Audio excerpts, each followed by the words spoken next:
बिस्मिल्लाहिर्रहमानिर्रहीम। अस्सलाम वालेकुम।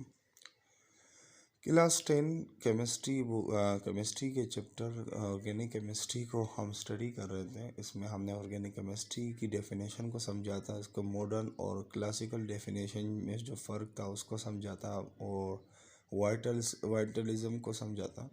और इसके बाद हमने ऑर्गेनिक के बारे में देखा था कि ऑर्गेनिक केमिस्ट्री में कौन कौन से एलिमेंट शामिल है, जो बायो एलिमेंट्स हैं उसके बारे में, कार्बन की जितनी फ़ीसद है, सारी बातें हमने की थी। अब हम बात करेंगे ये कि ऑर्गेनिक केमिस्ट्री के सोर्सेज क्या क्या हैं।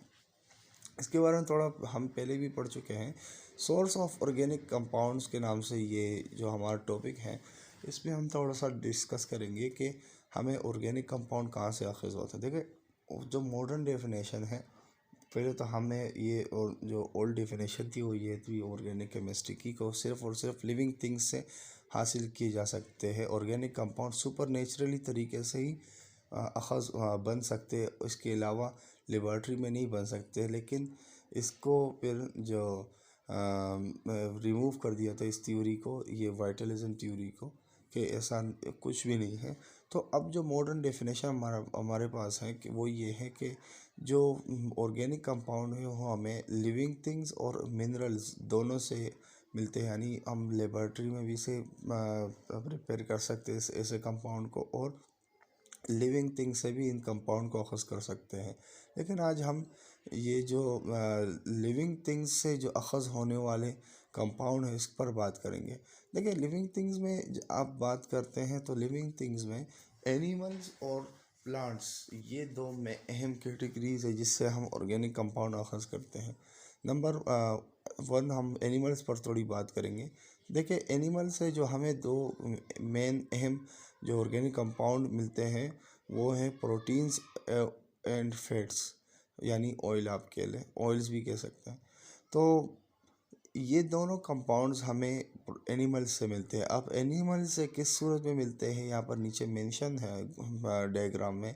एग्स हो गया, मटन यानी बकरी का जो छोटा गोश्त कहलाया जाता है वो हो गया, चिकन यानी मुर्गी का गोश्त हो गया, बीफ बड़ा गोश्त जो गाय भैंस इनका जो गोश्त होता है, इससे हमें प्रोटीन मिलता है।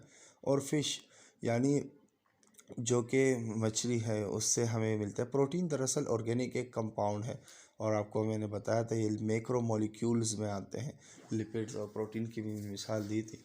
इसी तरह फैट्स की अगर हम बात करें तो फैट्स ऑयल्स यानी हमें मिल्क, बटर हो गए, चीज़, इससे हमें फैट्स हासिल होते हैं एक्सेट्रा। इसी तरह कार्बोहाइड्रेट, प्लांट्स की अगर हम बात करें तो प्लांट्स में हमें 4 किस्म के मॉलिक्यूल मिलते हैं। कार्बोहाइड्रेट्स है, इसी तरह प्रोटीन्स है, विटामिन्स है, ऑयल्स है। अब कार्बोहाइड्रेट्स जो है, आपको कार्बोहाइड्रेट्स के बारे में समझा चुका हूँ। कार्बोहाइड्रेट्स वो मॉलिक्यूल होते हैं जो कि कार्बन और हाइड्रोजन का मजमूआ होते हैं, तीसरा कोई एलिमेंट इसमें शामिल नहीं होता। तो ये जो कार्बोहाइड्रेट्स है ये वीट यानी गंदम से भी अखज़ होता है। जो हम गंदम खाते हैं इसमें कार्बोहाइड्रेट्स पाया जाता है। मेज़ यानी मकई जो हम खाते हैं, मकई आपने नाम सुना होगा का, तो मेज़ मकई को कहते हैं। इस तरह पोटैटोज़ यानी आलू, और इस तरह राइस चावल, और बेरली जौ, तो जौ का जो आटा है, तो इनसे हमें इनमें जो है कार्बोहाइड्रेट्स के कंपाउंड एंड मॉलिक्यूल्स पाए जाते हैं।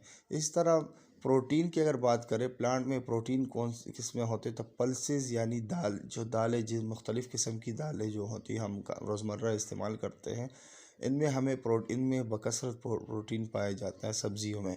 इसी तरह बीन्स यानी लोबिया हो गया, ख़ास तौर पर आप सफ़ेद लोबिया, लाल लोबिया जो आप इस्तेमाल करते हैं, इसमें आपको प्रोटीन्स मिलते हैं।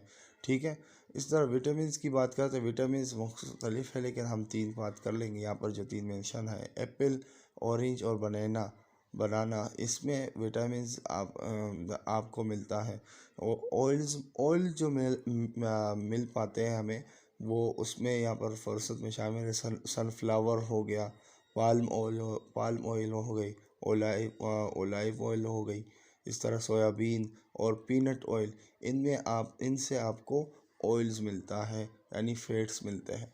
तो आज का टॉपिक यहाँ तक था। इंशाल्लाह हम दूसरी वीडियो में कोल और इसकी बात करेंगे कि फिर ये कोल और पेट्रोलियम और नेचुरल गैस हमें कैसे मिलती है।